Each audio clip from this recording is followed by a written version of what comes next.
It is 8 o'clock on the East Coast. It is 5 o'clock on the West Coast. It is the 7th of August in the year of our Lord 2025. Season 16, Episode 5. 726 times you have been welcome to the Clubhouse Podcast, your one-stop shop for all things sports, entertainment, pop culture, pro wrestling, live every Thursday night. Welcome. My name is Rob. I am the executive producer of the Clubhouse Podcast. And yeah, it looks a little funny. You want to fight about it? To my right, that is my co-host and a man that is here because he can't be there. He is Alex. That is a very great way to put it. I would much rather be at home, but I greatly appreciate you hosting me in my time of lack of internet. That's right. A lot of change going on, so we had we pivot. That's what we do. Over there, he is the official fact checker of Sooner Gator Productions and a man who has not shown off his T-shirt yet. You may know him as Ig Bunu, but his mama named him Don Ford. I'm going to call him Don Ford. Hey, man. The trip. Looks like the Liberty Bell, Philadelphia. Yep. So what they're people from Pittsburgh let you wear that? Huh? People in Pittsburgh let you wear that anymore? Hey, I went to the Cosm twice. I know we were there, but we'll talk about it later. Put a pin in it. Say did not disappoint. Wouldn't sell you short, brother. Let us dive right. I got a picture with Omos, and his head is. Don, wait for wrestling talk, bro. Okay, we just changed the camera angles, and he's just like, I'm gonna run with it.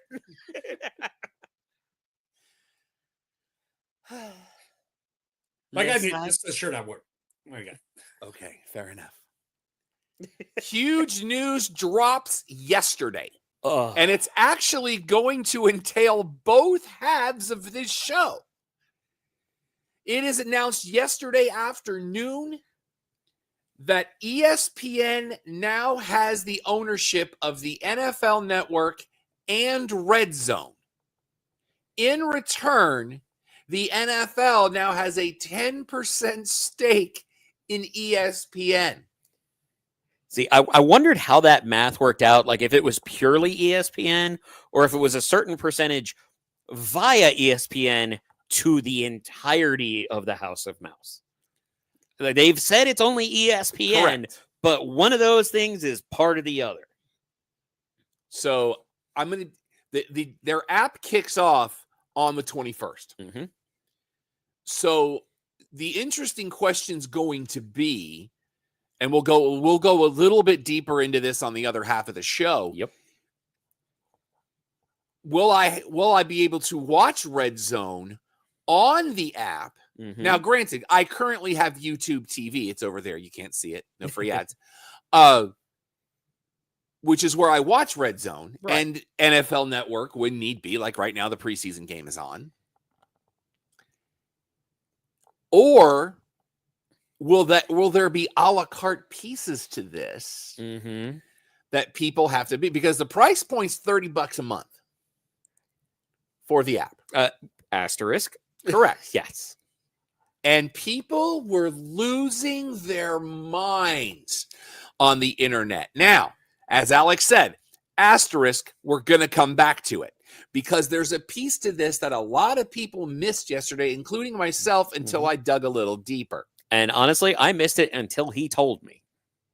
So we're going to put a pin in it and we're going to come back. Hard Knocks started this week with the Buffalo Bills, but I have not watched it yet. I just want to tease the one part of that, because you said it's going to affect both sides.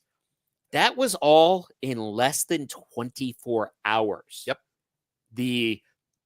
I would call it 3 major acquisitions, even though 2 are together, but we'll talk more of that on the other half of the show. In the end, do you think that Red Zone would be shown on the ESPN network for people on cable in the end? This is the question that has to be asked. Is, will it still be its own thing? Will it be part of the ESPN app, or both? Yeah. This is the question that has to be asked. I have seen things that some people have alluded to that might or might not hit close to home, because we love to talk about the Ocho and how that happens with the ESPN networks, with ESPN Plus, but that there might be a section that requires something else referred to internally as ESPNFL. Ooh, I like that. Not mine. That is a rumor that has been reported in multiple places around social media. So we will find out. How do rumors get started?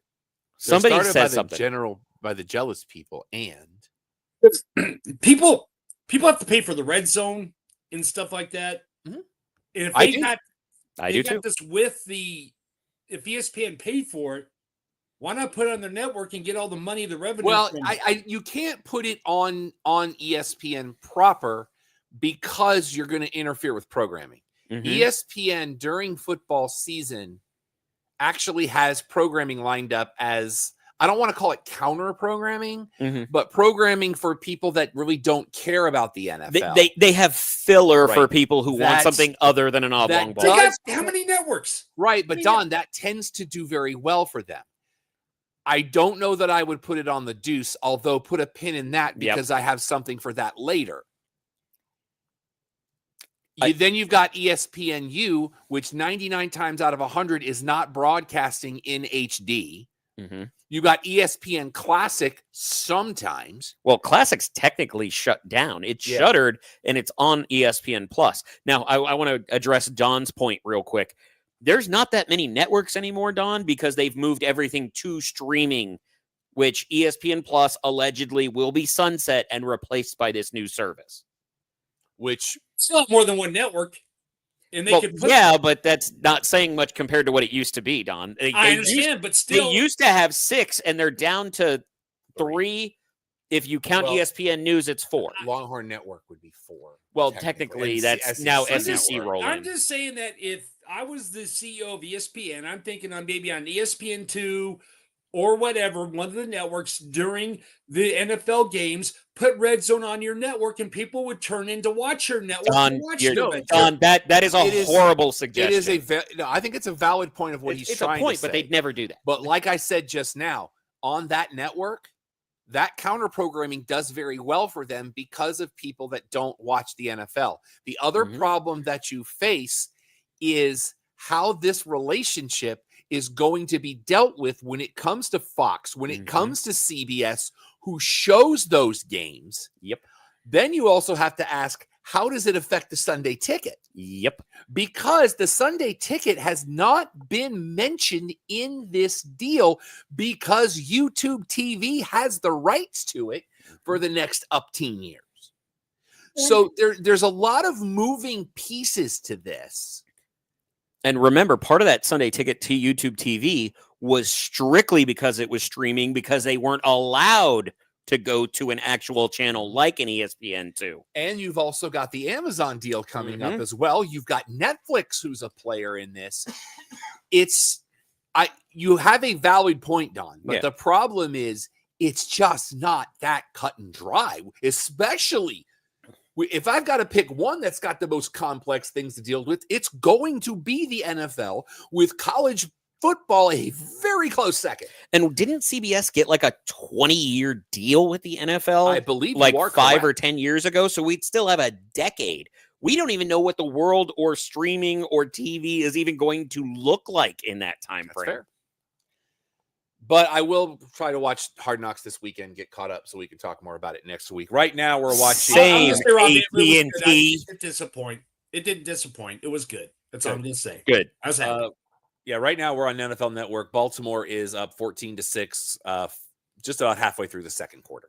And you know what? I will say, because this is NFL Network with that, I'm really hoping the bottom line reporting gets better with this deal, because you're not telling me anything. I get it's preseason, but the degenerates need to know. But the other question that came up this morning too was this had to have been a bargain. Oh, for absolutely. ESPN because nobody watches the NFL Network, especially in the offseason. Okay. Because I don't want to watch last year's playoff games. Even if it's my team, I don't want to watch it. As the degenerate that does these bits of research and everything, I do watch NFL Network in the offseason, but I don't watch it to the point that it would matter to them. We did forget one. ESPN News. No, I said that. Did you? Okay. Yeah, I said it's 3 unless you count ESPN News. Well, because ESPN News is also where a lot of their degenerate programming. No. And I understand that, but I was clarifying that some would consider that not because it's just a Sports Center on a loop in a way in a lot of times. It used to be. I remember when it used to be like that. It was like the CNN headline news of sports, and I dug that. Before we get too far away from the NFL Network, there is exactly one reply to this that tickled me to no end. Who was one of the early Sports Center anchors who then went to start NFL Network? Rich Eisen. Who immediately replied with, "It's funny how circular life can be." And his show will be back on ESPN. It absolutely should. He's fantastic. I love it. I love Rich Eisen. Same. With the kids. And if only for the fact that man runs the 40 every year in a full suit. For charity. For charity. Rich Eisen forever pass. Him and Stuart Scott. Magic. No better Magic. combination. With all due respect to Scott Van Pelt and others that have been phenomenal on SportsCenter. Respect, SVP. There was no better combo than Rich Eisen and Stuart Scott. I remember the first time I saw them. I was working a second shift. I'd come home and I see these two guys because up to then, really, SportsCenter was very straight laced. Yeah, it was just here's the news. There was it was baseball season and somebody jacked one, and as soon as he hit the ball, you just hear Stuart Scott go, "Hear the drummer get wicked," and I was like, "What just happened here?"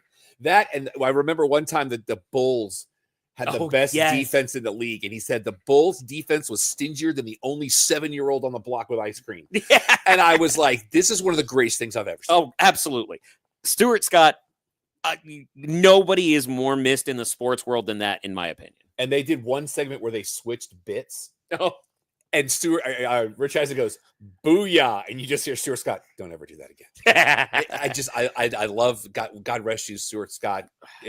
A piece of my soul went away the day we lost him. All right, Don, you ready? And Jim Valvano are the two biggest ones for me. Don, you ready for some baseball standings? All right. Now, Don, you're going to have to talk a little bit more at a time because we're losing about the first half second when you talk. I don't know if it's translating that way to the feed or not. It may just be here. I don't know. Okay. All right. American League East, the Baltimore Orioles. They are 11 games below 500. They're 15.5 back. They are 4.5 back of the Rays. Tampa Bay now 4.5 back of the Yankees. Yankees now 2.5 back of Boston. Boston is now 4 back on Toronto. Toronto's won 3 in a row. Detroit still leads the AL Central, but on the other side of that, the Chicago White Sox, for posterity, they have a run differential of -70 currently. Hey, that's almost a World Series for them. 42-73. They're 23.5 games back in the division. They are 12.5 back of the Twins. Minnesota now 3.5 back of Kansas City. Royals are 2.5 back of Cleveland, and the Guardians, I still hate that name, are 6 back of Detroit. Detroit's lost 2 in a row, but they got 66 wins right now. They're going to be all right. In the AL West, Athletics. What am I talking about? The mall? What are we doing? They might as well just be Academy Baseball Outdoors. Oh, I want that. I want that in the worst way. Okay. For the record, I expect royalties. They're 5 back on Law. I don't have my effect, so I can't do the Law thing. Do you want to just move the mic in and out? It's okay. Okay. Law currently 4.5 back on the Rangers. The Rangers, after a sweep of my Braves, get me started. They are 3 back on Seattle. Seattle's on a 4-game heater right now. They went all in at the trade deadline. Rachel is there for the Ichiro thing. She got the Funko. She did get the Funko. And the other one, did you happen to see what minor league team she visited shortly after a viral clip? Did you not see this? I'm not sure what you're talking about. The Portland Pickles Fan Appreciation Night? Did you not see what happened? I don't. I still maintain this had to be a plant. Mm-hmm. For Fan Appreciation Night, they pulled a fan out of the stands to basically DH for them. Walks his first at bat, steals second, and then in his second at bat, goes yard. Nice. I maintain it had to be a plant. Dude had to play like AAA at some point. But the fact that Rachel was there shortly after that clip went viral, I was like, this timing could not be better. And just as a note, 2 weeks, week after next on the show, there might be a post-game report of me and the Buffalo Bisons. Nice. I'll be in Buffalo. We're supposed to go to the game. Very cool. So, all right. And by the way, Seattle, with that 4-game heater, is now a game and a half back on Houston. In the National League, you know what we're putting a pin in. Oh, yeah. The Arizona Diamondbacks, they're currently 12 back in the division. They're 4 back of San Francisco. Giants are 4 back of the Padres. The Padres currently 2 back on the Dodgers. In the NL Central, hey, Don, you want to guess who's in last place? Pirates who stink. That is correct. They are 49-66 right now. But if it makes you feel any better, you're 19 games better than Colorado. Hey, we're not in the cellar. That's right. Well, you are, but still. Divisionally. You are currently 8.5 back of the Cardinals. St. Louis is now 3.5 back of Cincinnati. The Reds are now 6.5 back of the Cubs, and the Cubs are now 4 back on Milwaukee, who are on a 6-game heater. Which is shocking since a couple of their best players just went on the injured list, and they're not slowing down. And it's incredible. They're 9-1 of their last 10. Exactly. And in the only division that matters, the NL East. Thank you, Nationals, for helping Atlanta stay out of the cellar. Atlanta's 2.5 games up on them, but they're also 9 back on Miami. The Marlins now 6 back on your Mets, but the Mets are only 2.5 back on Philly, but you're on a 4-game skid. I think it's been longer than that, but maybe we sneaked a win in there because if you look over the last 10 to 15, the Mets have like 2 wins. 2-8 in the last 10. Oh, no. Rashawn Slater, breaking news. Rashawn Slater, after just signing a massive contract with the Chargers, is out for the season. Oh, dear. I did not catch whether it was an ACL or something else. I only caught the tail end because the NFL doesn't know how to do lower thirds. What's the bit I steal from Chick McGee? The wins don't count, but the injuries do. Yes, they do. Now it's time for North America's favorite game show, coming to you live from the couch. This is very comfortable. I don't ever sit on this I'm couch. kind of chill I'm right usually now. over there. I really honestly consider today switching these. I could understand it, but also I feel like I look like Pizza the Hut on this thing.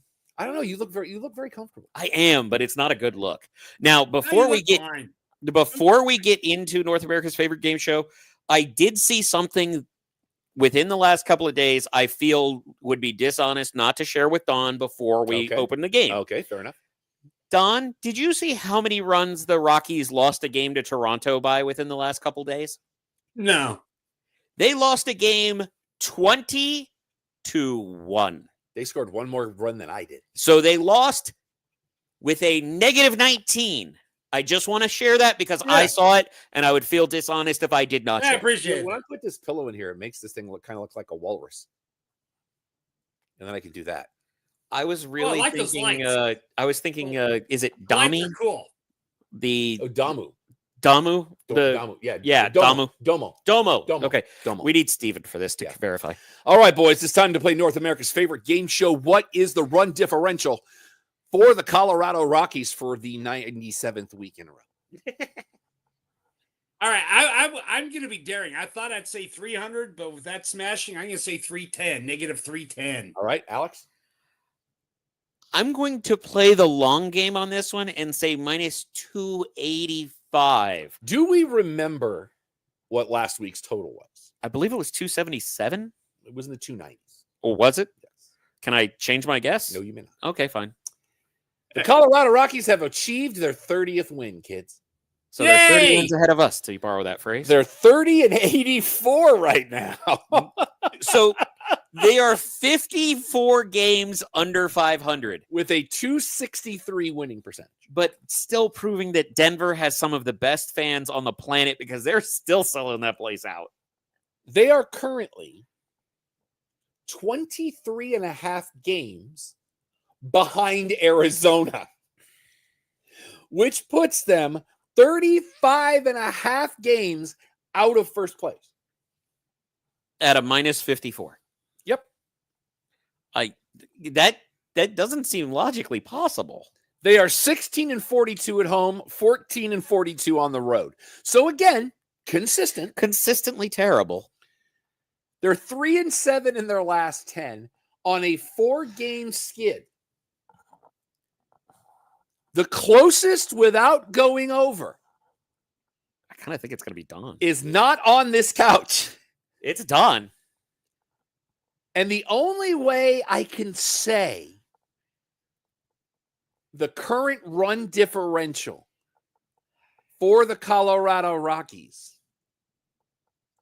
I cannot do properly, because if I break a glass in this house, my wife is going to kill me.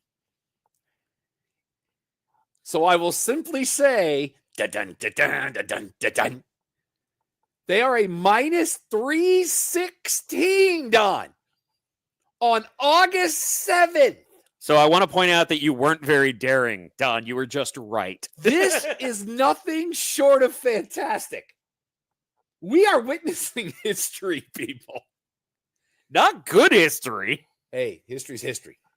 Yeah. And in this case, bad history is good history in this case, because this is fantastic to watch. I'm not going to lie. I almost said something really off color about how bad this is. Yeah, this is. We already guessed 350 for next week. I don't know. You might not be over at this rate. Well, think about it. If there was anything worth selling, Colorado would have, but they're so bad there isn't. We're going to do something right now. Respect to the Baltimore Ravens, still honoring Mo in the end zones.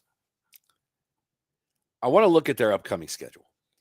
Oh, this ought to be priceless. How many games against the Dodgers and the Padres is the real? Don, y'all last weekend, y'all took 2 or 3 from them.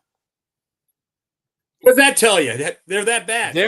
They getting swept by Toronto. Here were your scores. 10-1, 15-1. Okay, so it was. We ain't done yet. Well, I mentioned one of them. 15-1, 10-4, 20-1. And so I only saw the 20-1. In that series, they were outscored 45-6. 39. They've got this weekend. They've got 39 in 3 games. They averaged losing by 13. Are you kidding me? Just the way baseball goes. Apparently not. It just go away. So this weekend they got 3 at Arizona. Oh, he gone. Oh. Maybe not. Got him. 3 at Arizona. Okay, they have a travel day today. They don't have another travel. So they get even on one day. They don't have another travel day until the 25th. Oh, that's going to hurt. 3 at Arizona, 3 at St. Louis, 3 more versus Arizona, 4 versus Arizona, 4 versus the Dodgers. There's the problem. And then 3 at Pittsburgh before they travel. Okay, so over those, they have 4 games against winning teams. Then you've also got a travel day on the 25th. Then they're at Houston for 3, and then hosting the Cubs for 3. Okay, so then they start playing winning teams after the 25th. Let's just look at the rest of the season. Oh, it can't be that much left, can it? 3 versus the Giants, travel day. Bad. 3 versus the Padres. Gonna get 3 smoked. at the Dodgers. Gonna get smoked. 4 at San Diego. Gonna get smoked. Travel day. Hosting 3 of Miami. Hosting La, travel day. At Seattle for 3. Oh, bad. At San Francisco for 3. Oh, this is going to go poorly for them. They might hit 400. I would say that's a safe bet, brother. Well, honestly, at this point, I'm not 100% sure, only because they can win a number of the games up until the 25th. But this is also a team that is so bad, I feel like they lose on their off days. Hey, what do we say about Idle? Can never beat them. Only time. We'll see. All right, let's get into TV and stuff we watched this week, but the TV's over there, so I'm sitting here. I feel like I should just jump ahead and say, I have not had TV this week. I watched the season finale of Lego Masters. How was it? It was good. I think the right team won. Good. They also found out that their build is going to be on display at Legoland, New York. Awesome, because that's the big one, isn't it? Isn't New York the largest one? I think Orlando's just a little bit further behind it, but yeah. Yeah, I think it was Orlando, and then New York expanded, if I'm not mistaken. Hey, Don, did you watch anything this week? First, it was Hard Knocks. Did watch that. Also, saw the first thing of Twisted Metal, the new season. Scale of 1 to 10, 10 being must-watch TV, 1 being skip it. Where would you put it? On this first one, probably about 8. Oh, really? Yeah. Because I still maintain the first season was entertaining for what it was, but the best part was already given away in the trailers. Yeah. And then and I'm just going to say, I'm proud that they didn't change on this next one. They're South Park. They haven't changed. There's a lot of that going around. I feel like we should still skirt the issue just to be safe. I'm just saying that. No, episode 2 told episode 1 to hold its beer. That's all you need to know. Yeah. We do If you're a want South Park fan, you won't be disappointed. Put it that way. We do want to send our best to the family, friends, and fans of Lonnie Anderson, who passed away this week at the age of 79. At one time, married to Burt Reynolds. They were the Hollywood hot couple when I was a kid. She was best known for WKRP in Cincinnati, one of my favorite shows, almost ruined by a reboot in the 90s. Always, you never heard a bad word about her. And just absolutely one of the most recognizable people for a solid quarter century. To a lesser extent, do you have the Kelly Mack note? Young actress also passed away this week. Okay, yes. Very talented, unfortunately gone way too soon at 33. 26. Yeah. The report I saw said she was 26. She was 33. Maybe it was 26 when she was on the show. Could be. Okay. But at that same time, we're never happy about anybody checking out early, to put it kindly. Want to send a shout out to Melanair for these awesome mic cases that we're using. Absolutely. For those of you that don't know, this isn't actually a mic; it's actually a cover. There's a lapel in there. Kayfabe, Rob. Kayfabe. Well, no, because I was product testing this. For them, I know. So I'm selling the bit. Teasing the next selling bit. the bit. Season 4 of the Jennifer Hudson Show is going to premiere on September 15th. Mm-hmm. Cricket. In another interesting tech news this week, if you subscribe to Hulu, not so fast, my friend. Coming next year, Hulu is going to be absorbed into Disney Plus. Allegedly, Hulu will still exist for the live TV option, so you can still subscribe to it independently.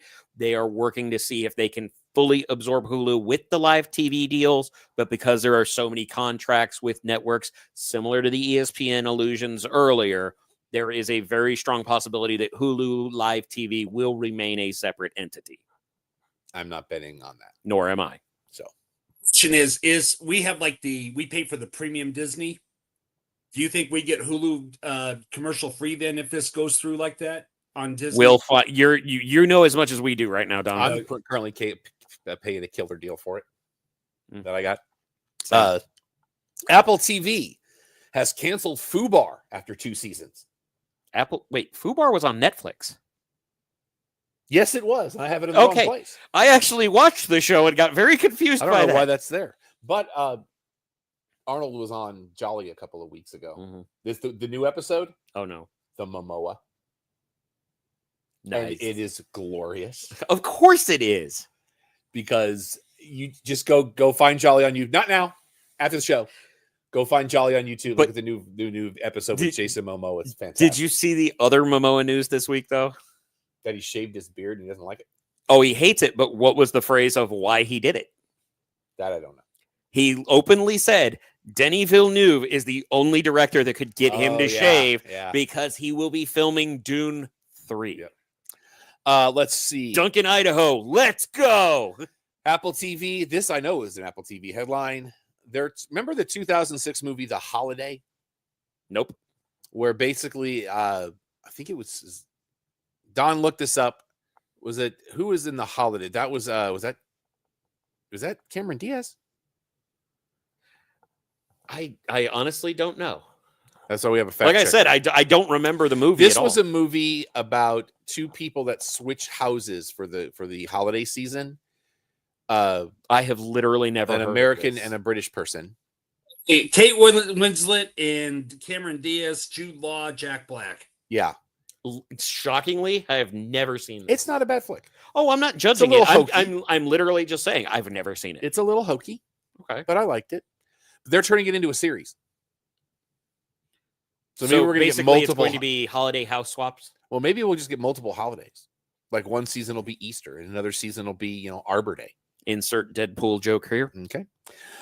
Disney Plus has canceled Goosebumps after 2 seasons. Okay. I'm surprised it was still going, to be honest. The swimmer couldn't keep them going. Well, but there's been so many variations between Goosebumps movies. Are You Afraid of the Dark, which leaned into that same kind of bit. I mean, you run out of stuff at a certain point. HBO Max has canceled And Just Like That after season 3. Oh. Which we know somebody who's very much into that show. Yes, that we was a little do. bit of a surprise to find that out. Interesting reactions to that from some of the cast. True. NBC Peacock. Justin Machado has joined Matlock for season 2. That might be Justine. I think it's Justine Machado. I apologize. Okay. I typed that wrong. As somebody who is referred to as ma'am today in emails, I understand. Big SVU news. Okay. Season 27 is coming up. Mm-hmm. Guest starring in this new season, Dean Winters. Okay. Comes back. Love him. Chris Maloney will come back.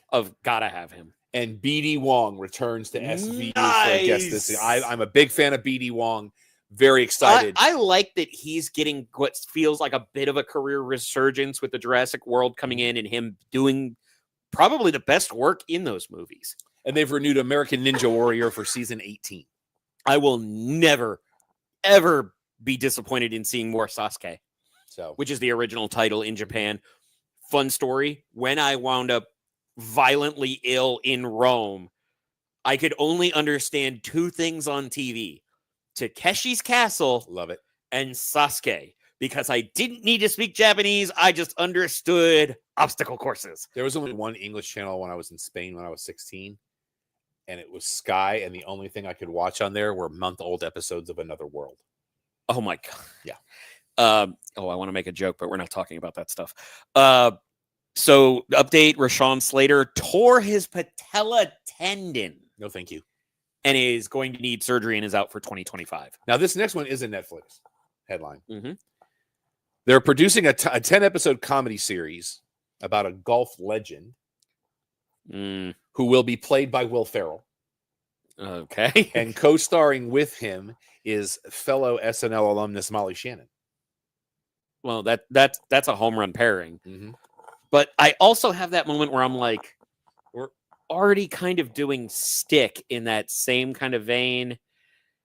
Happy Gilmore 2 did its thing. I'm wondering if this is more trying to capitalize on more SNL alum and golf because of how big the numbers Happy Gilmore 2 did.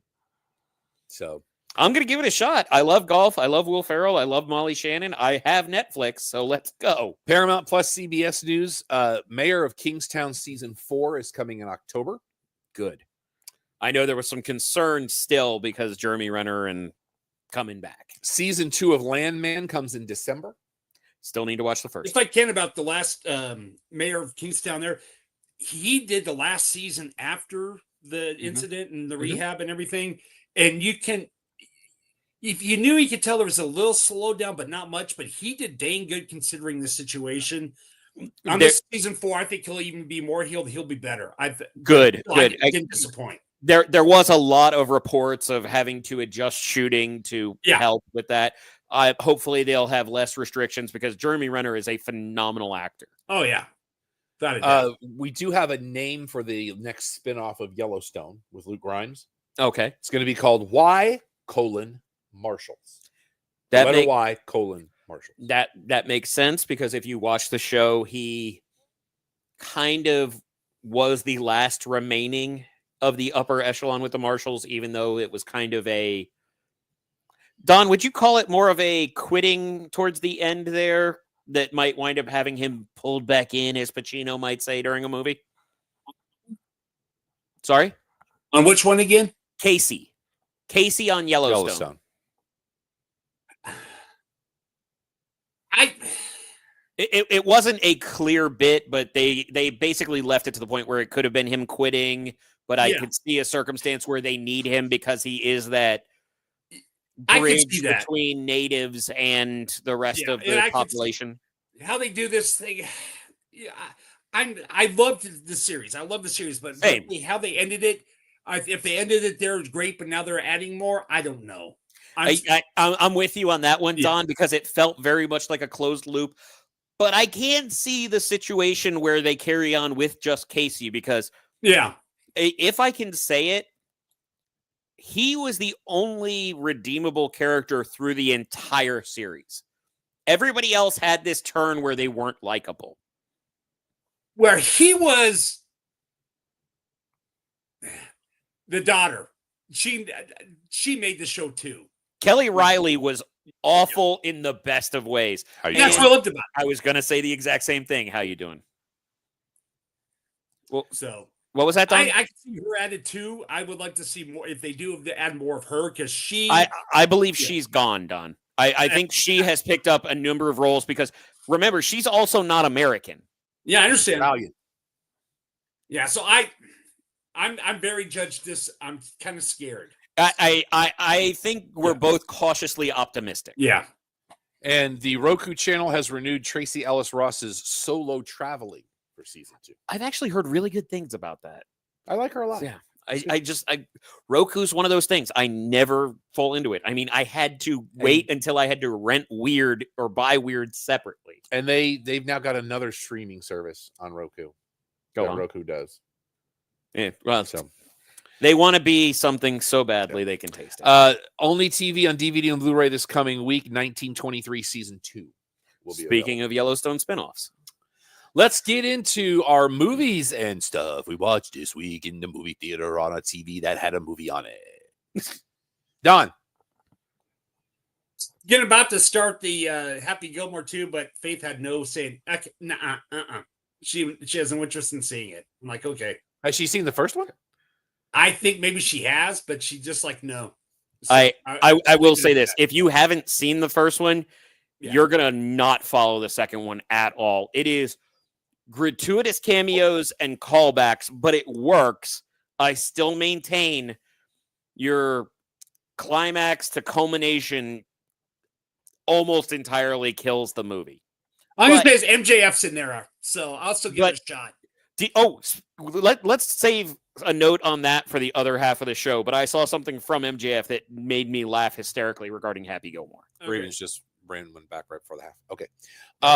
Was it? I saw Fantastic Four First Steps this past weekend. And what would you like to share on that? I very much enjoyed it. Awesome. Very much enjoyed it. Galactus looks amazing. Well, and they cast absolutely the right person, too. I will say it does. It takes place on Earth 828. I did see that. And there's a reason for it, but you have to wait all the way through the credits to find out. Fair enough. Which I think was pretty cool. Well, and could you tell that the post credits were shot by different directors? I mean, I guess now that you say it, I could have seen it, but it didn't really. Well, because the Russos directed the post credit scene, and it's actually it's there. I very much enjoyed the film. I thought it was great. Great nods to the OG stuff. Awesome. And there's a mid credits and a post credit. The post credit is not. It's apropos of nothing. Okay. Unless you're somebody like me. Who knows?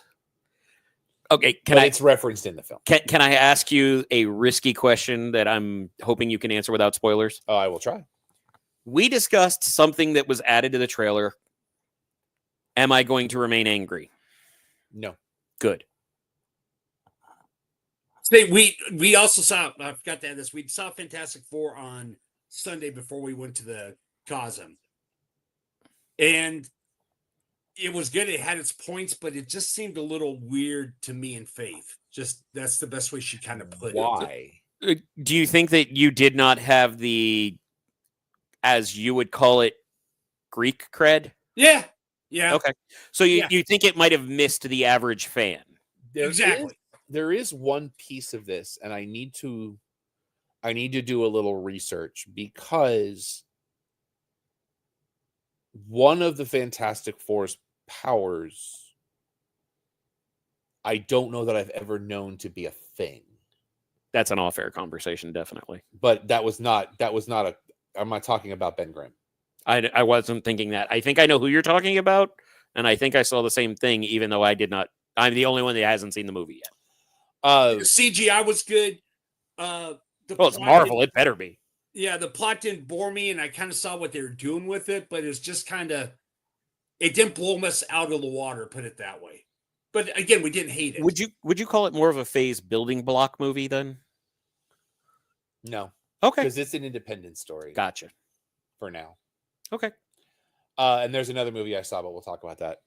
Actually, it's already out, so we can talk about it. There you go. I saw The Pickup. I was disappointed. I didn't see that invite. I enjoyed it. I am not a huge fan of Pete Davidson, but when he is put in the right role, in the right character, he can be very funny. Now, Tim Story, I still don't forgive you. But it's a fun movie. He and Eddie have great chemistry. I can see that. Eva Longoria's in it. Keke Palmer does a really good job in this. I feel like she has been better than people have given her credit for in a lot of things. Because there was a lot of hate thrown her way for a while. And I have yet to see anything that made me feel remotely like that. And there's a couple of other people in this. Their boss is played by one Andrew Dice Clay. Oh, he's still alive? He's full Andrew Dice Clay. He doesn't know how to be anything else. I want to warn people, because there's somebody that's shown, their name is shown in the opening credits. They're not in it for very long. Okay. And it is one Joe Roman Reigns Anoa'i. Okay. And that is how it is listed on the screen. He's only in it for about 2 minutes. Well, remember, we have had rumors for years now that he is going to be transitioning to Hollywood, because you know what? I'm secure enough to say it. Teasing for Cosm, seeing a 14-foot tall Roman Reigns shirtless on the ramp gave me a momentary questioning of my sexuality, because that is a good-looking man. And I think he has like 2 lines of dialogue, I think. Well, at least he has 2. But it's a funny scene the way it plays out.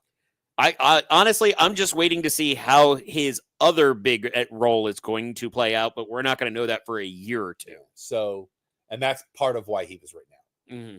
Or Cody. Yes. They're both allegedly. Speaking of movies, I want to send a shout out to everybody. You can follow me on Letterboxd now at Yes That Rob Irvin. So I'll be posting some of my reviews there as well, but we still want you to go to the website, because that's what we want you to do. Click on the website, look for how Letterboxd presents afterwards. Yep. Congratulations to K-pop Demon Hunters. This is going everywhere. It is Netflix's 4th most popular English language movie ever. I thought it was a series. I thought it was too, but now it's actually a movie. Okay, then. So, what's it called again, Rob? K-pop Demon Hunters. I have been hearing people screaming for the soundtrack for this. If you missed F1 the movie in theaters, it's getting an IMAX re-release this weekend. It should. And they're going to put it back in more theaters next weekend.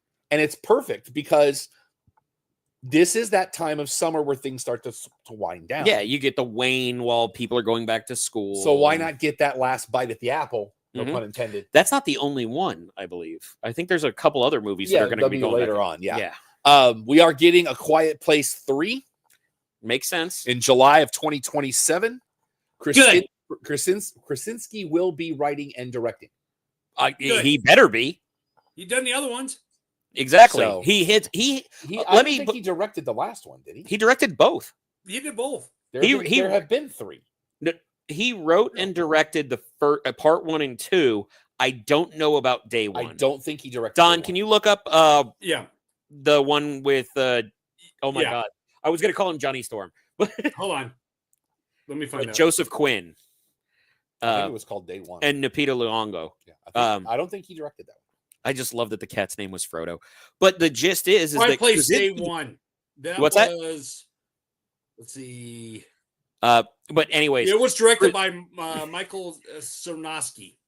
Okay, but with part 1, the original and part 2, Krasinski didn't just write and direct. He built, if you go back and watch 2, he built an entire world that could be seen as a treasure map of sequels. But he did it in a way that didn't overtake anything. The man is a gifted storyteller. The Batman 2 is now set for October of 2027. Can't get there soon enough. Take your time. Oh, no. Get it right. Make it. I trust Matt Reeves to make it right. And in that tangential news, did you see James Gunn's response to that? I did not. So they asked if the Batman, Matt Reeves' version, will be a part of the DCU. He basically alluded to it is, but it's not part of his DCU. Alternate universe kind of concept, multiverse. He said he has already read the entire script for the Batman 2, and people need to check themselves because it's going to be even better than the first. And he has said that the next Superman will deal with the super family. Cool. So, Lee Isaac Chung, who did Twisters, he is now in talks to do an Oceans prequel. So Oceans 5? Oceans 9.5? I think the original crew was 5, wasn't it? No, it was still Oceans 11. No, I mean before they expanded to 11. Like the original setup to the movie was. Oh, you said original. I went back to the Rat Pack. I was talking about the Rat Pack because there's only 5 of them. That's what I said. Yeah, but it was still Oceans 11. Right, the movie was Oceans 11, but I'm saying the original Rat Pack was the 5 before they expanded to the 11 in the movie.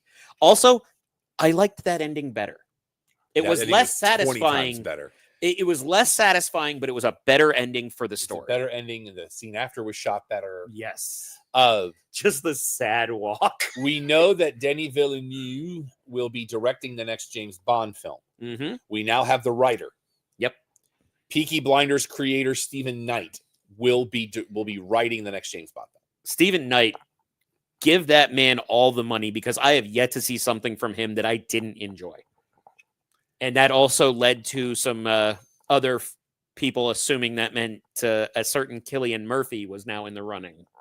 Episode 4 will be getting a 50th anniversary release on April 30th, 2027. No one is confirming nor denying that this will be the original theatrical cut.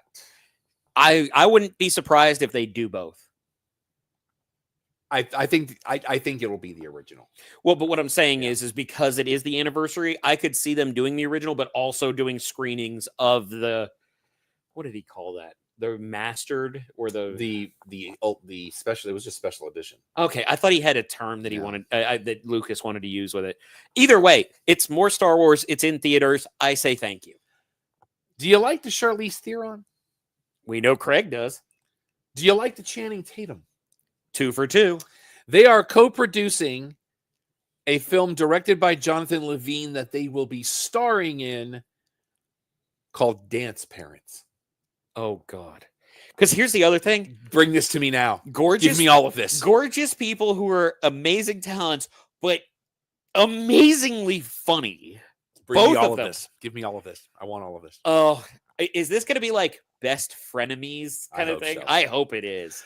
Margot Robbie is in talks to star for Tim Burton in a remake of The Attack of the 50-Foot Woman.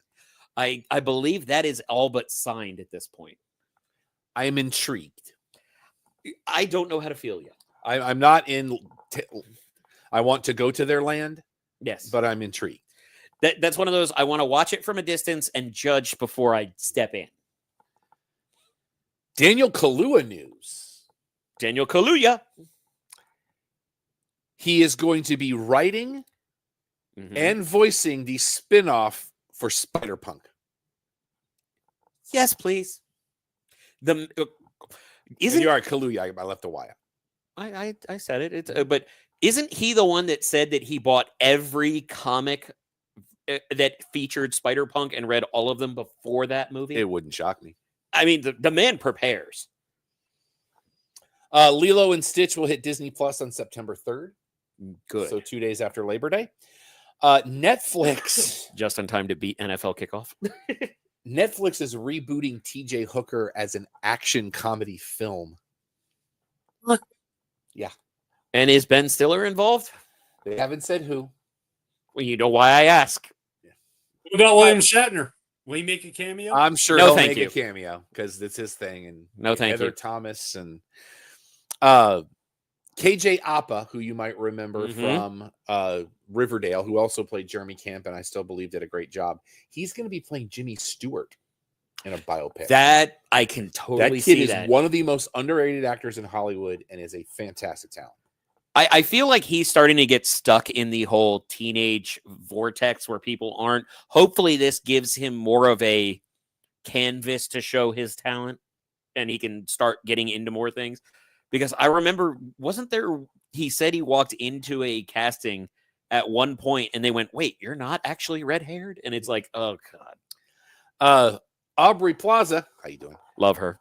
Is going to play Heidi Fleiss in a film. Play who? Oh, Heidi Fleiss. Of course she is. Mayflower Madam. Of course she I'm is. game on that. She could do it. She could do it. She's Aubrey Plaza. You can do Don, could you stop saying it creepily? Don's trying to audition to play Tom Sizemore right now. That's why he's excited. No. Tom Sizemore's part of that story. That's not an insult. I'll play Tom Sizemore. Matt Smith. That reminds me, I need to talk to you something about it off air. We have Matt Smith news. Yes, we do. He is your villain for Star Wars Starfighter. Yes, he is. And boy, is it going to be entertaining to see Ryan Gosling against Matt Smith. Do you like the Hamilton? Oh, I love this news.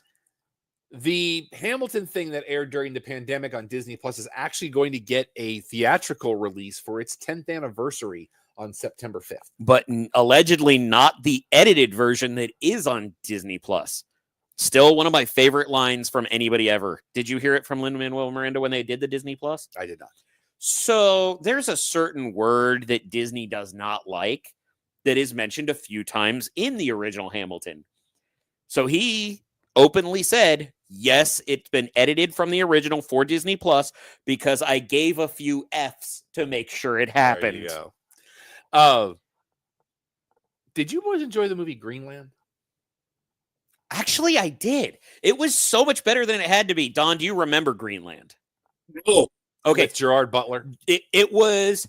What was the plot of that one again? Disaster picture with Gerard Butler had no business being as good as it was. Well, the sequel's done. Exactly. Good. The sequel's done and it comes out July 9th or January 9th. And I assume it's his production company again. That I don't know. Okay. But I know most of the original cast is coming back.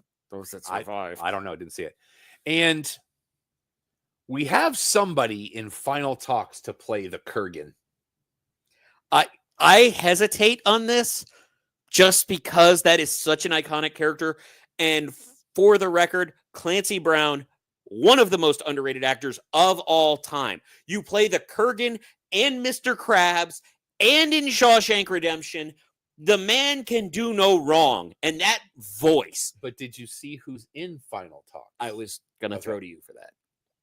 The Batista.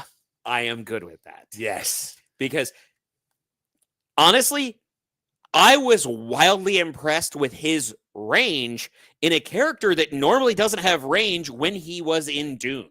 Mm-hmm. That man is the greatest wrestler turned actor of all time. I don't care. Argue with the wall. Let's go, Dave. Movie new releases. We have two movies with, I'm going to say friend of the show, June Diane Raphael.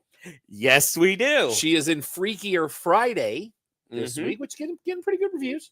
Yeah. And Weapons. Weapons is the one I'm most interested in. Hard pass. I know for you, but the fact that a horror movie gets more than 24 reviews and still has a perfect score, that is something that shocks me. Another horror movie this week called Shaman. And I did not mispronounce the toilet paper. And a documentary I'm very interested in called It's Never Over, Jeff Buckley. Okay. Very interested in this. Movies on DVD and Blu-ray this week. If you caught our show a couple of weeks... Where's Don? There he is. A couple of weeks ago from Asian Film Festival Dallas, one of the films featured there hits Blu-ray on Tuesday, but if you were there, you probably already have it because they were selling the Blu-ray. 25 Cats from Qatar. Documentary. I've heard wonderful things about that. Also, the Chris Jericho horror film Dark Match. I don't think I've heard, but there is more than just Chris Jericho. There is a lot of tangential friends of the show, Matt Cross being one of them that appears in this. Ghosts of Mars gets a steelbook. That's a guilty pleasure movie. There is no other way to describe it. Ice Cube on Mars, trying to capitalize on the Riddick popularity. Well, this version of the other Mars film he's doing is not getting good reviews either. I'm sorry, what? Mars? He has another Mars movie? Kind of, sort of. War of the Worlds. Oh, I never associated that as Mars. I try to block it out. I've hated every version of that movie. Prince of Darkness gets the steelbook treatment this week. Nice. The first, The Strangers. That was an excellent movie.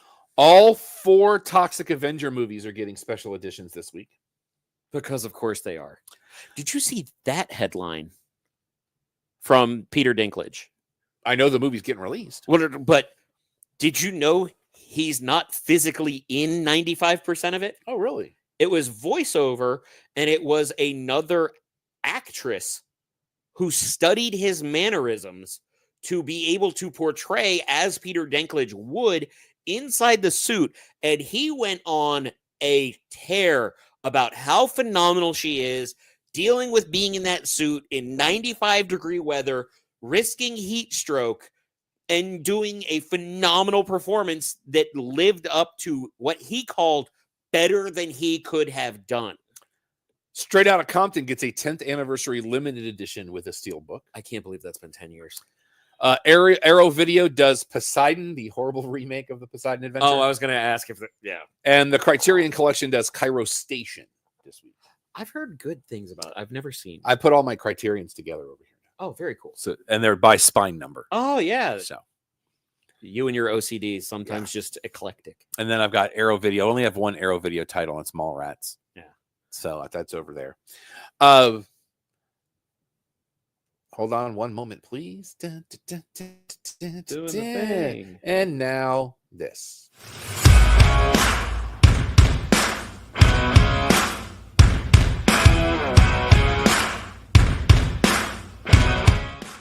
It is now time for the Cheap Podcast, the other half of our show. All about the world of professional wrestling. Let's get right into it. Congratulations to Conan. He'll be going into the AAA Hall of Fame. He will be inducted by Rey Mysterio Jr. I was shocked he wasn't already in. For what that man meant to AAA, to borrow a parallel based on certain things, even though personal beliefs. At one point, Conan was seen as the AAA Hulk Hogan. Yep. Congratulations to friend of the show, Flip Gordon. Multi-year deal with CMLL and a great video from MJF to help him celebrate it. And he immediately has to go under the knife. Oh, jeez. He immediately has to have knee surgery. So we hope for the best for Flip and the family and a fast, smooth recovery and rehab. And Jake Hager is officially retired. He now runs his own trucking company that does routes in Florida. Interesting. And he's very excited about this. I've seen him be very excited, but usually by libation. Am I wrong? I'm not. You're not wrong. He did pick me up and shake me. But that was on a cruise. I partially blame Chavo, but Chavo's my dude, so he gets away with it. But that was a lot of fun on that second Jericho cruise. 1 second, I'm trying to fill time for you. Yeah. Hager shook you? I'm sorry?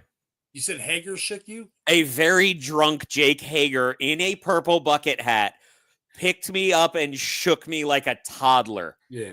I didn't actually know he got released or whatever. I know he hasn't been on forever, but it wasn't necessarily released. I believe his contract ran out and they just didn't re-sign him.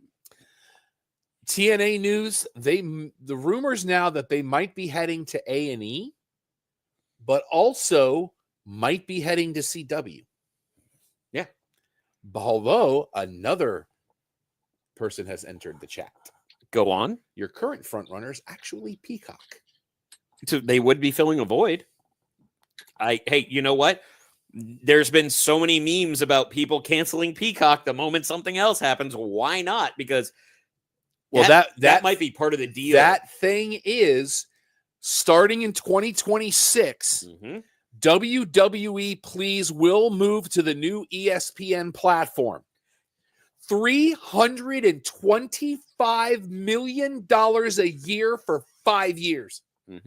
But the other part about that, and Don, this will play into what you were saying before with football. There are rumors that you will get special events similar to Starrcade, Saturday night's main event of its ilk will be appearing on an ESPN network as well as the streaming service. They're basically leaving Peacock is what they're saying. Which is why we were saying TNA possibly going there might be facilitated by TKO as a bracing of impact for the loss. See what you did there. So that wasn't even intentional. Get that on a t-shirt. Would ESPN be the best thing for them? Because Peacock is NBC with so much other stuff. Yeah, but here's the other thing. If you remember, Don, and here's what I was alluding to earlier. Let's just say Impact winds up on the CW. I want to kick this old school. Okay. And move NXT to the Deuce. Because back in the day, AWA. I was going to say AWA. I was trying to remember which one it was. AWA was on the Deuce once the Deuce happened, because originally it was on the mothership when the ESPN, that was all they had. And it was at like 4:00 on a Tuesday. And I want to say that was a Greg Gagne deal that Vern didn't get. And then they would show the reruns later down the road on ESPN2, and you would see a very young Ralph Strangis, because it was before the Stars moved. Yep. So he worked for AWA on the side with the North Stars as his main gig. I want to put NXT on the Deuce. Well, here's the problem with that, though. How long is that CW deal? Because they're not far into that. Then, pun intended, you tag in Impact to CW. If they'll go for that. And I could see a situation where CW would do that based on them wanting to keep their sports programming up, as we saw with Bananaland, with PBR, and anything else they can get their hands on that nobody else wants. Now, the caveat we talked about earlier, that's where this comes into play. A lot of outlets, including myself, yesterday, saw this story and was like, now I got to pay $30 a month to watch the Please. Yep. Not so fast, my friend. If you currently subscribe to ESPN like Don does for Uverse, like I do for YouTube TV or Hulu for you, you will not be paying the $30 a month because you already have it included with something else you have. But this is also one of those times where I would say that I am most likely the largest cynic on this panel. I'll believe it when I see it, because I've also been dealing with the UFC route where it's like, oh, if you buy a pay-per-view, you get ESPN Plus. But then it's $60 every time. So at $30 a month, I don't know how much is really going to be included. Now, the deal, like you said, over $1 billion over 5 years kind of makes that. What's up? Welcome into the chat, Relax and Ray. They're here every week, and I love it. I love them. Well, so you're I am a fond subscriber of their channel. You're saying that this ESPN thing, if it goes to WWE, would be like going to Max? Allegedly. Like now, everything that they are showing forward is either $30 a month for the subscription, or you will get it because you're already paying for it as the channel package itself. I am being the cynic and saying we'll see if that's an introductory thing, because I wouldn't be the least bit surprised if it's like, hey, check out the Rumble. Maybe right before Mania, suddenly you have to pay extra for the Please because Capitalism. I'm Googling. I I hope pay $30 a month just to watch the please. I'm sorry, Oh, no. And I get that. Yeah. You'll probably ask us for our login like normal, but still. But at the same time, everything they're forward facing and saying to the public is that if you don't have ESPN in another route, you'll be having to pay for it. But I'm also the skeptic. Yeah. That's just going to be for the first 3 months, because when you look at it, you'll have January to hook people with the Rumble, February for whatever they're going to put in February, March, which will then be the ramp up to Mania. Because the other thing, if you look at if that's what they do, there's been discussions of it moving.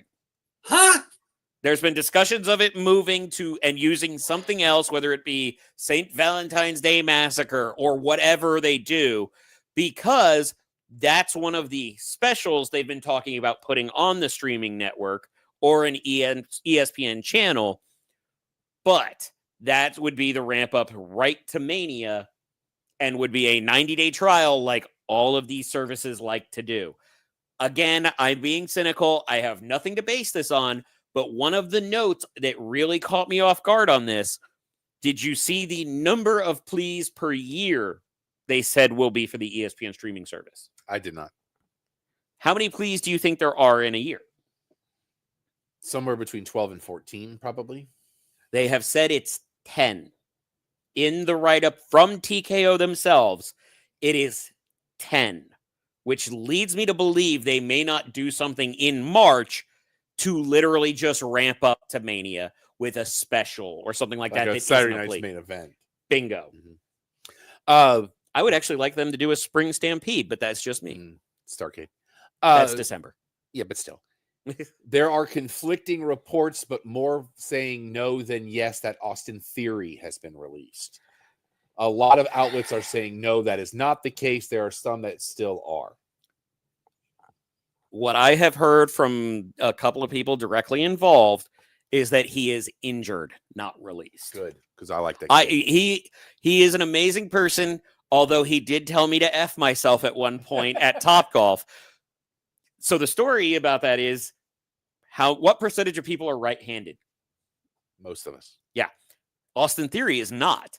So he was coming up to Topgolf in our bay, and he was like, "Oh, I'm left-handed." And I literally went, I had them bring you a set of clubs. They brought over a left-handed set. He's like, F you, now I have no excuse. My wife is left-handed. In 2024, they had 12 pleas. Right, but the ESPN deal is saying 10. That's what I'm driving at. Speed may no longer be a thing. Let's hope so. So now you have Sol Ruca and El Grande Americano as your final champions? You mean El Grande Americano Part 1? Unreal, pretty much renewed for season 2. Well, they're gonna have so much material. I hate to say it, but one of the things with SummerSlam, at least one, is going to be people dying to see the Unreal on it because Seth Rollins. And part of it makes me feel like this is him just trying to show Marvel that he shouldn't have been cut from the movie. Kylie Ray is your first WWE ID Women's Champion. Congratulations to her. Announced today that Natalya will be competing against Lady Flamer with 2 M's for the Reina de Reinas title at AAA Mania 33. I said it when I first saw her at Bloodsport during the GCW Collective. Do this with Natty. Let her be the female version of what Kurt Angle became when he went to WWECW. Because her doing this, for lack of a better way to put it, Dungeon Master of the female realm was awesome. And I hope this is what they do going forward. Sit up a little bit. Stretch. Just back problems. Oh, okay. Because this couch is way comfortable. Yeah, let's see. SummerSlam was a thing. First of all, thank you, Cosm, for having us out. Thank you so much. Shout out to Dave Saturday night, Courtney on Sunday night. We were all there. What an absolute joy it was to be there with them. And we were so close to getting the Tower of Power photos. Night 1, a bit of a face fest. but it was also setting up for how things closed. We thought maybe Braun Breaker was injured. It does not appear so on Monday. He just tweaked his knee. We have new women's tag champs, as it should be, because I am enjoying this work very much. Yep. She doesn't Jelly like Roll. the F word. Jelly Roll, I thought, did a serviceable job. Two things on that one. Did you see the two notes from about Jelly Roll around that? I saw what Stacks posted yesterday. That was an amazing description. You know what? Respect to Jelly Roll. I know Stacks knows how to tell the story because he's been around the business long enough, but it felt very genuine. But the other one, Stacks is one of the ones. He's one of the regular trainers. Him and old boy that used to be Brooks. It used to be in the Brooks color. Jensen. Yeah, Brooks Jensen. But the other note in that scope, we all did the same thing. Don was a little bit more boisterous than us of the celebrity always wins. Did you see the note on that? That I did not. Don, did you see this? They were booked to win. Jelly Roll went to H and said, I'm not a wrestler. I'm doing my best. These people shouldn't be winning. I want to eat the pin. Respect. Jelly Roll called for it so that he could be the first celebrity to lose in their big match debut. And now he wants to do a cover of Randy Orton's theme. Hey, I let him do it. Let him do it. Because the Stacks note of him being like, yeah, he didn't quit. And he just sang through everything. If you go to our social media or Cosm's, you will see the fallout at the end of Saturday night. Shout out to Tiffany for getting in LA's face. I just, we froze up. Did we? Yeah. Oh, that's too bad. I can hear you, but your videos, your video. Oh, he can hear us. Let me say this about the So It's Don the can hear us. camera. He's just got to catch up. Okay. Yeah. No, you guys are freezing, but I hear you. Go. Your video. Go ahead, Don. Okay. Go ahead, Don. Don, just go. Well, all right. It was a unique experience. Don, just keep talking. I'm gonna disappear for a minute. I'll be right back. Okay. So it was interesting to see how they do that. And I love how they have those separate camera angles just for them. So you feel like you're there. Which kind of gives some spoilers of the cashing in Very at true. the end of the night, where we saw a camera sitting on the big long rail of the walkway. Oh, we lost. Can you hear me?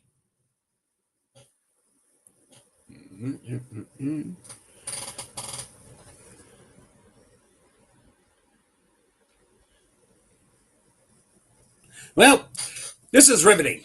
So I was able to go and see the Cosm.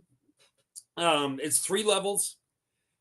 It's like they're saying, hard to describe until you see it.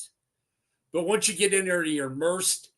The video, the style, everything is incredible. The staff there is very nice. They have a very, very good system. And how when you go there, they actually have special cameras at the WW events, and how you feel like you're there. You get certain views like you're there in the corner, or you're like literally sitting on the first row.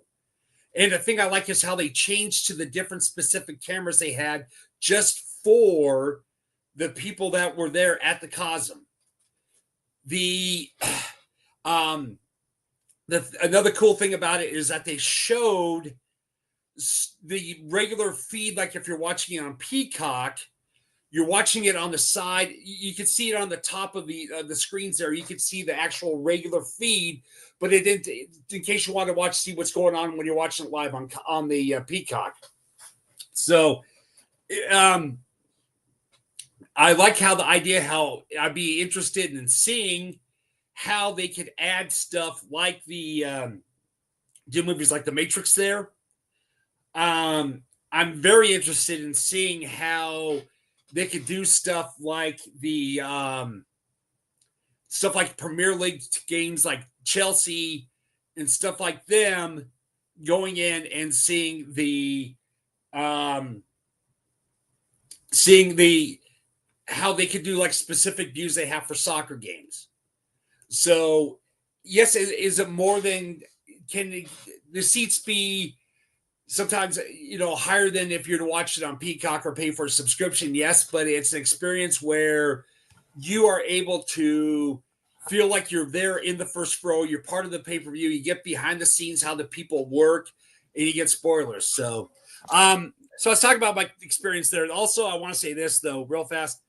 We did meet almost on night 2. Actually, I saw him the first night, and the second night, me and Faith went up there. And when I saw him the first night, he flipped out because I went up to him and said exact words, "How you day? True, Lou, how you day?"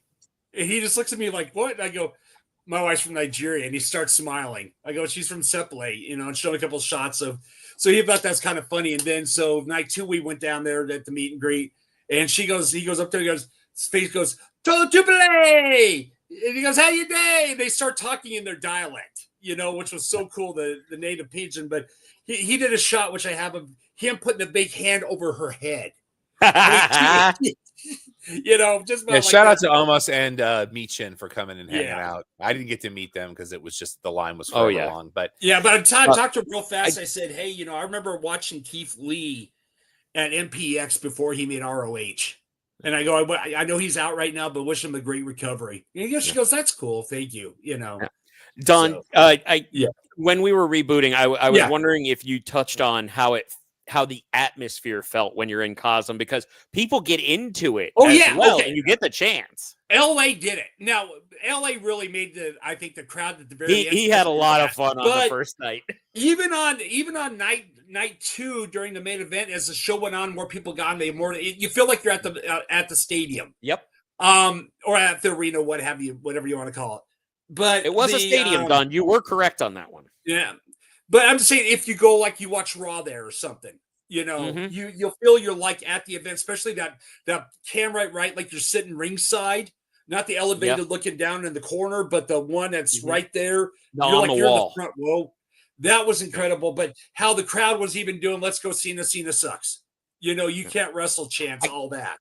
I really want to get Don tickets for when they do a Raw so that he can see, even when they cut to commercial, the cameras in the arena keep going and you get the actual experience of being at a show. And they will be airing Clash of Paris 12:30 in the afternoon on the 31st. So go out for that. The thing about being at Cosm for the end of night 1 was you have CM Punk win the title, but the camera angle we saw a cameraman on the aisle aiming right up. So when everybody was losing their minds, Alex and I are going, "Oh, wait for it." And I mean, the way they built it was, but the way they built it was brilliant. Yeah.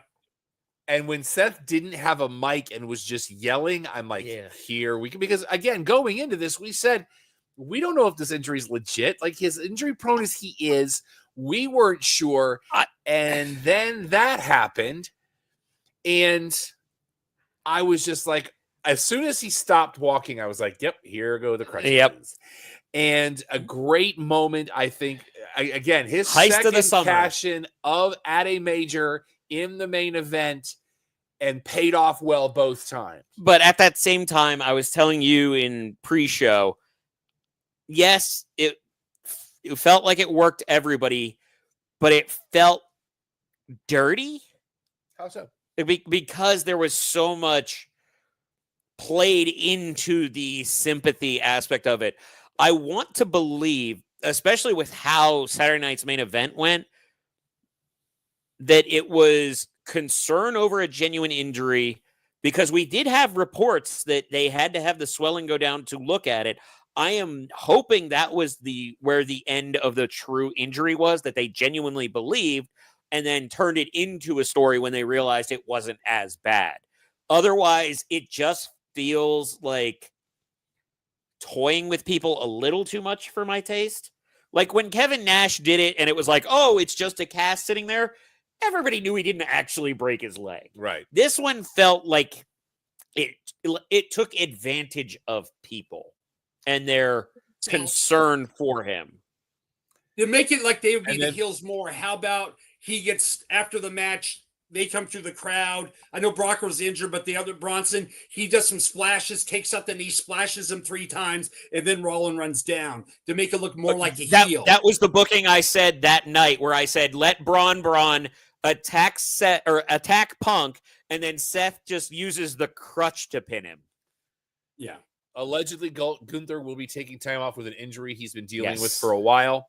Night 2, every match was a title match. That shocked me when you said that. I was like, "Oh my god, it really is!" Because I was trying to go through the card. I'm like, wait a minute, all of these are title matches. I even went to Wikipedia just to be sure before the show started. I thought TLC was great. Oh yeah, and watching that at Cosm, I thought was fantastic. Candice LeRae, toughest pound for pound performer of all time. You can fight me on this, and some of you have tried. The women's IC match. The camera angle we saw Bailey running in. We saw the security running in and being in bright red. It's like, oh, it's like a Marvel movie. She has a black hoodie on. Nobody will know. Bright red. I was disappointed by the cage match. I wanted more front. I did too, but I wonder if they were rushing at certain points because they didn't really know how to get from point A to point B. Like, I felt like that was supposed to go longer. It was supposed to be more involved. And I think there might have been excitement and they wound up rushing through parts of it.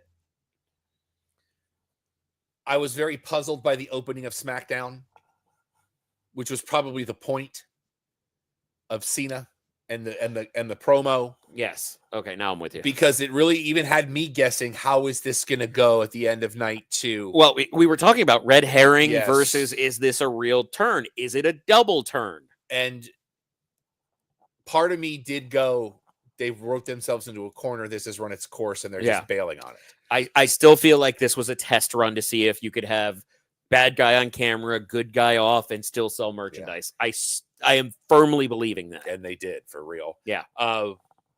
We're going to blow past the ending just because I had too enough much surrounding enough it. people say negative things to me online over an opinion. Let's go.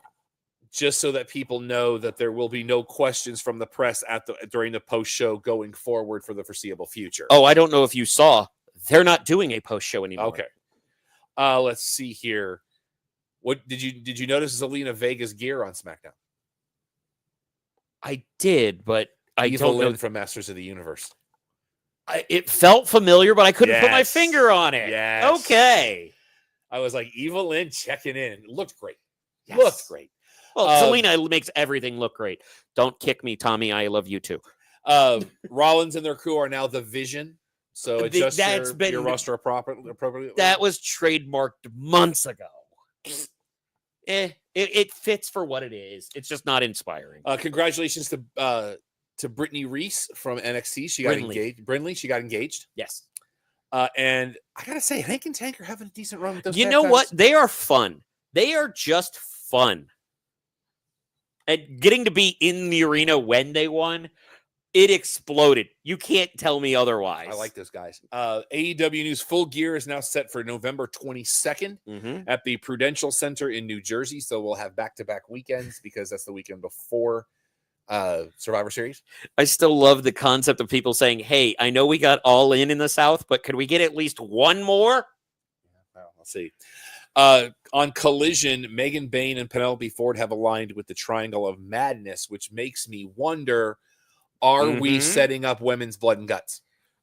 Shout out to Books and Body Slams online. She was already fantasy booking this to be the female Blood and Guts, where you wind up with the preppy team or the happy team that will then wind up reuniting Willow and Chris Statlander, leading into a women's tag title. And I am all here for it. Max Caster got a win after one of the stiffest kicks I've ever seen from Roosh. That was brutal to watch. Yeah. 4 words: Iron Claw thumbtacks. Yeah. 4 more words: Shattered Dreams thumbtacks. You can't fake that. You can't make me like it. About you gave you a new TNT champion because Dustin's going to have surgery. Well, And we want to send our best to Dustin Rhodes because yeah, absolutely. And he has said this is not the end of the line for him. of course it's not. But we also know that this was set up. Allegedly, it was supposed to be Fletcher before the Adam Cole Baby. thing happened before All In. So he didn't get the big win at the show as punishment. But we all knew this was leading to Kyle Fletcher carrying a belt because the man is future face of the company. I don't care how much you hate him. You're supposed to. He can do everything, and he does it better than 99.9% of the people on the planet. And Sky Blue, how you doing? She's third in that group for me. I'm just saying. And now she's fifth after adding Megan and Penelope. How is it that Respect to Kip Sabian. How is it I didn't know until the promo that MJF is your current CMLL American champion? Yes. But they're world champion. How was this not just everywhere? Because they told it in an illusory form, figuring it would be dropped back at the next show, and CMLL went, no, let the gringo talk. Brodito, I dig it. Never going to not love that name. Love that name. Shout out to Mike Bailey. They're working Speedball. They're working Speed Racer gear. Uh-huh. Both of them are, and I love it. And I love how all of the internet rumors about MVP, friend of the show MVP. Shout out MVP. Most valuable prisoner. Yep. And Speedball having heat, and then we go right into, I guess they're okay. Yeah. The Young Bucks lower third saying I'm sorry, Max, who?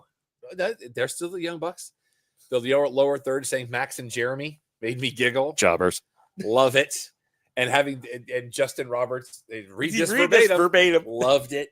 And I'm glad that they lost that match. Don, did you get the Max and Jeremy reference? See, from last, I didn't see the show yet. Okay. So, do you remember Generation Me? In Impact. No. That was the Young Bucks when they were in Impact, when they made friends with Okada. I didn't know that. Yeah, they were Max and Jeremy Buck. Mm-hmm. I didn't know they were in Impact. I didn't know it was that. very, very early on for them. They looked about 14 years old. Okay. Nick still had a normal hairline at that point. Oh, jeez. Yeah, I said it. You said it. Ring of Honor we watched before the show. Didn't really miss much. Yeah, because it was what it was.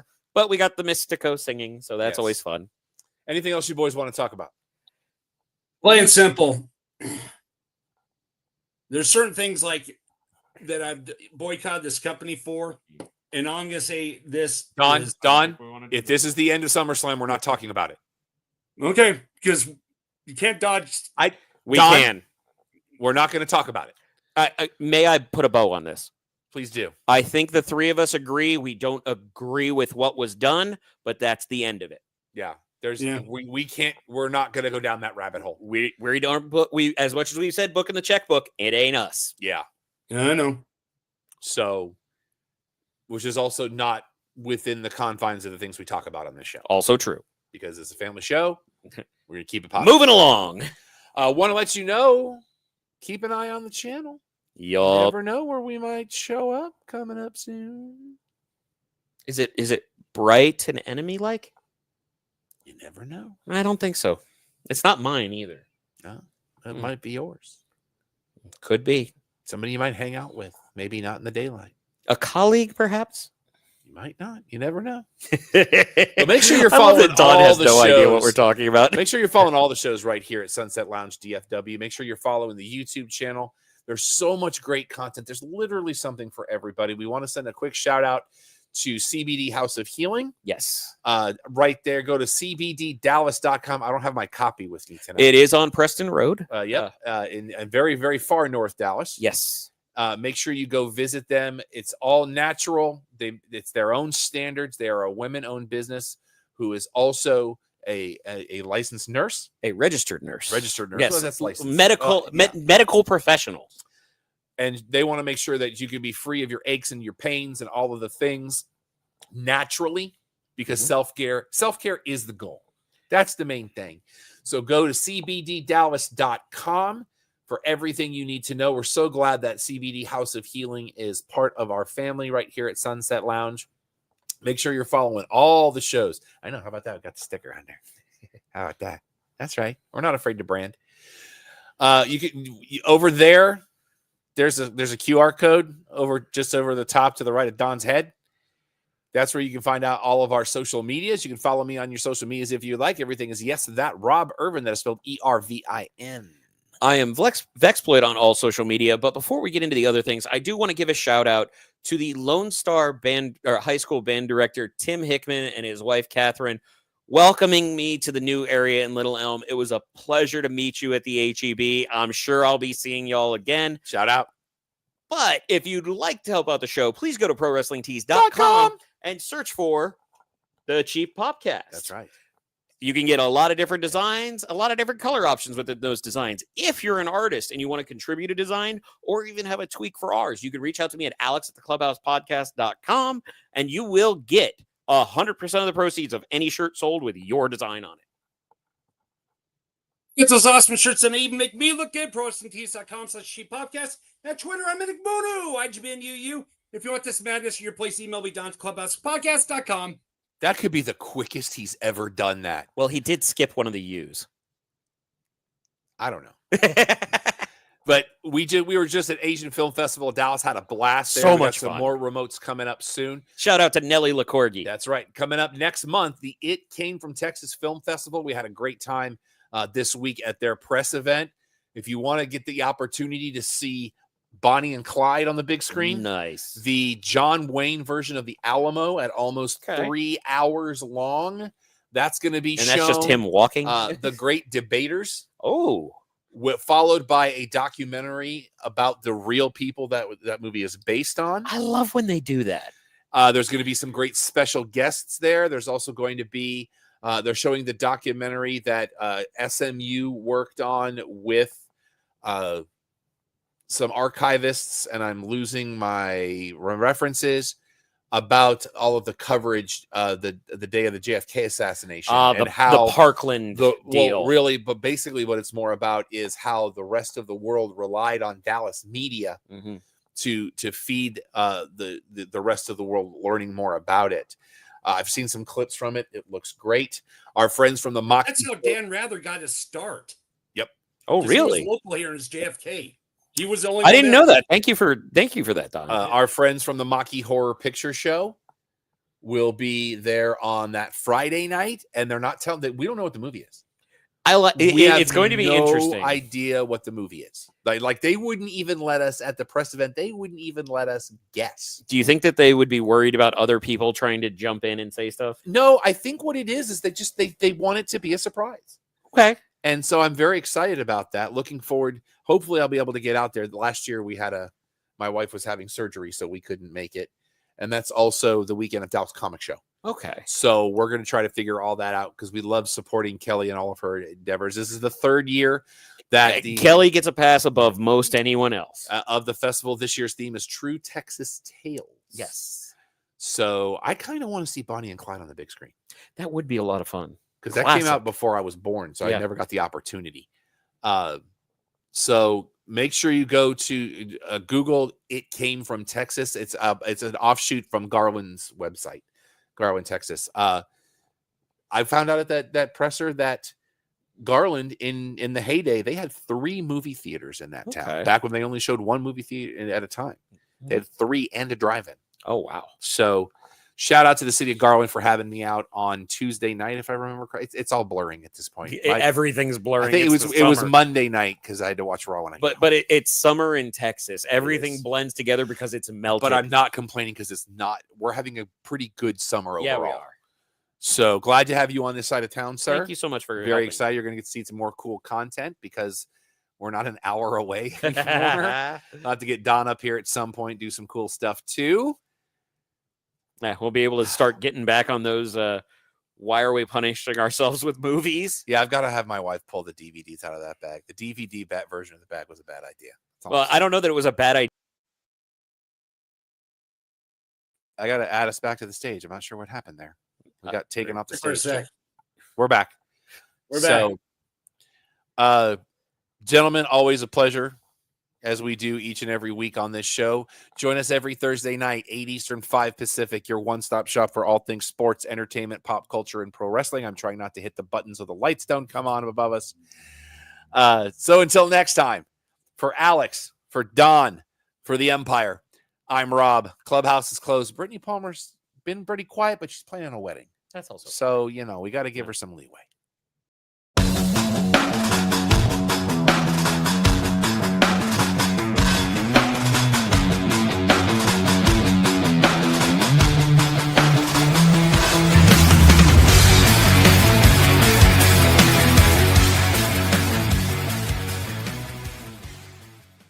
This is a Stolen Water Media production.